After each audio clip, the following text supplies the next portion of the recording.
Hi అండి, welcome back to Reddy Jenny's kitchen. నేను మీ ప్రియాంక. ఈరోజు మన రెసిపీ వచ్చేసి నెత్తళ్ళండి. నెత్తల కర్రీ అనేది ఇంట్లో ఎలా చేసుకోవాలో ఈ వీడియోలో చూపిస్తున్నాను మీకు. ముందుగా స్టవ్ ఆన్ చేసుకొని అందులోనికి మనము 2 స్పూన్స్ ఆయిల్ని యాడ్ చేసుకోవాలి. ఆయిల్ వేసాక ఆయిల్ హీట్ ఎక్కాక ఇందులోనికి 2 మీడియం సైజ్ ఆనియన్స్, 2 పచ్చిమిర్చి కోసుకొని వేసుకోవాలి. అలానే 1 స్పూన్ అల్లం వెల్లుల్లి పేస్ట్ని కూడా యాడ్ చేసుకోవాలి. ఇవన్నీ వేసుకున్నాక మీడియం ఫ్లేమ్లో పెట్టి ఈ విధంగా ఫ్రై చేస్తూ ఉండాలండి. ఇవన్నీ కూడా గోల్డెన్ కలర్ వచ్చే వరకు బాగా ఫ్రై అవనివ్వాలి. ఈ విధంగా ఉల్లిపాయలు అనేవి మనము చిన్న చిన్న ముక్కలుగా కోసుకొని ఫ్రై చేసుకుంటే మనకి గ్రేవీ అనేది కొంచెం ముద్దగా వస్తుందండి నెత్తళ్ళు అనేవి. కాబట్టి మనము ఉల్లిపాయలు ఇలా గుండగా కోసుకోవాలి. ఇందులోనికి ఇప్పుడు 2 మీడియం సైజ్ టమాటాస్ కూడా యాడ్ చేసుకోవాలి. టమాటాస్ యాడ్ చేశాక ఒకసారి బాగా కలుపుకోవాలండి.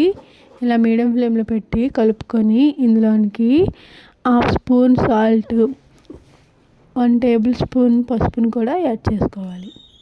ఇవన్నీ కూడా ఒకసారి బాగా కలిసేలాగా కలుపుకోవాలి. టమాటీలు బాగా మగ్గనివ్వాలండి. టమాటీలు మెత్తగా అయ్యే వరకు మనం ఫ్రై చేయాలి. ఇలా మెత్తగా అయినప్పుడు మనకి గుజ్జులాగా వస్తుంది ఉల్లిపాయలు టమాటీలు. కాబట్టి అవి బాగా ఫ్రై చేయనివ్వాలి. ఇందులోనికి మనము 1/2 స్పూన్ గరం మసాలా యాడ్ చేసాము. అలానే 1/2 స్పూన్ ధనియాల పొడి, 2 టేబుల్ స్పూన్ల కారం కూడా యాడ్ చేసుకోవాలి. ఇవన్నీ కూడా ఒకసారి బాగా కలుపుకోవాలి. ఇవన్నీ కూడా ఇలాగ ఉల్లిపాయలు టమాటీలు అనేవి మెత్తగా అయ్యే వరకు మనము మీడియం ఫ్లేమ్లో పెట్టుకొని ఒక 4 to 5 మినిట్స్ వరకు కూడా వీటిని బాగా ఫ్రై అవనివ్వాలండి. ఇలాగ మనకి గుజ్జులాగా అయ్యే వరకు వీటిని మనం ఫ్రై చేసుకుంటూ ఉండాలి. ఇలాగ టమాటీలు ఉల్లిపాయలు అనేవి మనకి బాగా మెత్తగా అయ్యాయి కదండి. ఇప్పుడు ఇందులోనికి మనము నెత్తళ్ళే యాడ్ చేసుకోవాలి. నెత్తళ్ళు మనము బాగా వాష్ చేయాలండి. ఇక్కడ నేను పచ్చి నెత్తళ్ళు యాడ్ చేస్తున్నాను, ఎండు నెత్తళ్ళు కాదు. ఈ పచ్చి నెత్తళ్ళు మనం ఎంత బాగా వాష్ చేసుకుంటే నీచు స్మెల్ అనేది ఉండదు. ఈ పచ్చి నెత్తళ్ళు అనేవి ఇందులోనికి మనము యాడ్ చేయాలి. చూసారు కదండి, మనం ఎంత బాగా కడుక్కుంటే నెత్తళ్ళు అనేవి అంత నీట్గా ఉంటుంది. మనకు ఈ కూర కూడా నీచు స్మెల్ అనేది రాదు. ఈ నెత్తళ్ళు మనము కడుక్కున్నప్పుడే ఉప్పు అనేది యాడ్ చేసుకుని కడుక్కుంటే మనకి నీచు స్మెల్ అనేది రాదండి. ఈ విధంగా నెత్తలన్నీ కూడా మనము కళాయిలోకి వేసుకున్నాక గరిటె పెట్టకుండా ఇలాగా కళాయి కదుపుకుంటూ ఉండాలి. గరిటె పెట్టడం వల్ల నెత్తళ్ళు చిన్నవి కాబట్టి బేగా వీడిపోతాయి. ఇలాగా కలుపుకున్నాక ఇందులోనికి 1/2 గ్లాస్ వాటర్ యాడ్ చేసుకుంటే సరిపోతుంది. ఎందుకంటే ఇవి నెత్తళ్ళు బేగా మనకి ఉడికిపోతాయి కాబట్టి ఎక్కువ వాటర్ అనేది యాడ్ చేయకుండా నెత్తళ్ళు ములిగే వరకే వాటర్ అనేది యాడ్ చేస్తే చాలు. ఒక 1/2 గ్లాస్ వాటర్ యాడ్ చేసుకుంటే సరిపోతుందండి. వాటర్ వేసాక ఇప్పుడు మనము హై ఫ్లేమ్లో పెట్టి ఒక 4 to 5 మినిట్స్ వరకు వీటిని బాగా ఉడకబెట్టాలి. ఇలాగ వాటర్ అంతా కూడా ఇంకిపోయే వరకు దీన్ని బాగా బాయిల్ చేస్తే సరిపోతుందండి.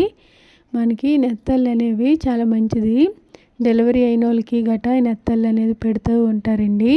కాబట్టి మీరు నెత్తళ్ళు వండినప్పుడు గటా గరిటె పెట్టకుండా ఇలాగ హై ఫ్లేమ్లో పెట్టి కళాయి అనేది కలుపుకుంటూ ఉండాలి. గరిటె పెట్టడం వల్ల నెత్తళ్ళు అన్నీ కూడా మనకి వీడిపోతాయి. కాబట్టి గంటె అసలు పెట్టకూడదు. ఈ విధంగా మొత్తం కూడా 4 to 5 మినిట్స్ అయ్యి వాటర్ అంతా దగ్గరికి ఇంకే వరకు మనము దీన్ని బాగా కుక్ చేసుకోవాలండి. టేస్ట్ అయితే చాలా బాగుంటుంది. ఇవి చూడడానికి చిన్నగా ఉన్నా కానీ దీని రుచి చాలా బాగుంటుందండి. ఇలాగా ఇదంతా కూడా ఇంకిపోయాక మనకి దగ్గరికి గ్రేవీ కన్సిస్టెన్సీ వచ్చే వరకు కూడా దీన్ని మనము బాగా ఉడకబెట్టుకోవాలి. గరిటె మాత్రం అస్సలు పెట్టకూడదు. ఉప్పు కానీ కారం కానీ చాలకపోతే మీరు ఈ స్టేజ్లో యాడ్ చేసుకోండి. ఇది దగ్గరికి అయ్యాక స్టవ్ ఆఫ్ చేసుకోవడమేనండి. అంతేనండి, ఈజీగా ఇంట్లోనే ఈ విధంగా నెత్తళ్ళు అనేది సింపుల్గా చేసి పెట్టండి. టేస్ట్ చాలా బాగుంటుంది. మీకు సింపుల్ వేలోనే నెత్తల కర్రీ అనేది నేను వీడియోలో చూపించాను. మా వీడియో నచ్చినట్లయితే మా వీడియోని లైక్ చేయండి, షేర్ చేయండి, మా ఛానల్ని సబ్స్క్రైబ్ చేసుకోండి. Thanks for watching. Thank you.